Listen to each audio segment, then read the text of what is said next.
name's Dr. Manrina Rhode and I'm the aesthetic dentistry expert for dentistry.co.uk. And today I want to talk to you about cracked crowns, veneers, porcelain, maybe even bonding, and what do you do about it. I think it's interesting because it's surprising how many dentists don't know that you can repair a cracked veneer or crown with composite bonding. You don't necessarily need to replace the whole ceramic if something's chipped.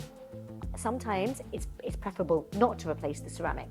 If the ceramic was placed recently, if it's quite a heavy prep and you feel nervous about removing that ceramic and potentially removing more tooth tissue, then you may choose with the patient that it'd be better to repair in composite. And actually, you can do a repair in such a way that it's completely invisible, that you can't see that that's been done. Obviously, you need to use slightly different bonding techniques, and I don't think I'm here today to teach you exact clinical dentistry, but you're bonding to porcelain rather than bonding to tooth. So you would treat the porcelain and the tooth slightly differently. Also, maybe we do talk about clinical techniques.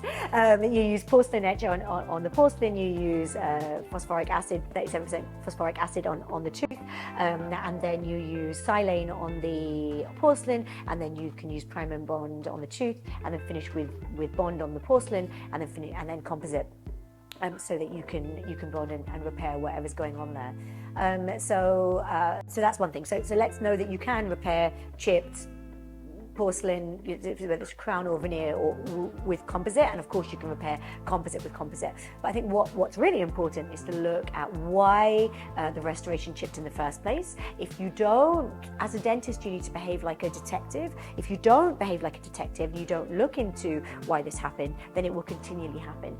And if it continually happens and you do that repair, then that patient will become the bane of your life, because they will come back every other month with that chip coming back, and you will have to repair it for free because you charged them that first time to repair it. So is it because they have a fingernail biting habit, a pen biting habit? Do they open packets with their teeth and break sellotape with their teeth? Is it to do with the way that they grind and clench, and that initial restoration wasn't placed keeping their occlusion in mind? Do they need to wear a night guard? How are you going to tackle whatever it is that caused it? So if it's a one-off thing and they know what it was that broke it, then that's fine. If they say that it happened because they were eating a piece of bread, then that should ring alarm bells in your head. It wasn't a piece of bread, there's something else going on. And make sure you work out what it was that caused the problem before you go ahead and repair. And work out whether you can give your usual guarantee with this work, or whether you're really not sure and you want to make that clear with the patient that you can repair it, but you can't guarantee your work because you don't know why it broke in the first place. And then that will cover you from the headache that you will have moving forward if you take on a job that you don't fully understand. So yeah, hopefully tip for the day, use composite on porcelain, repairs it really well.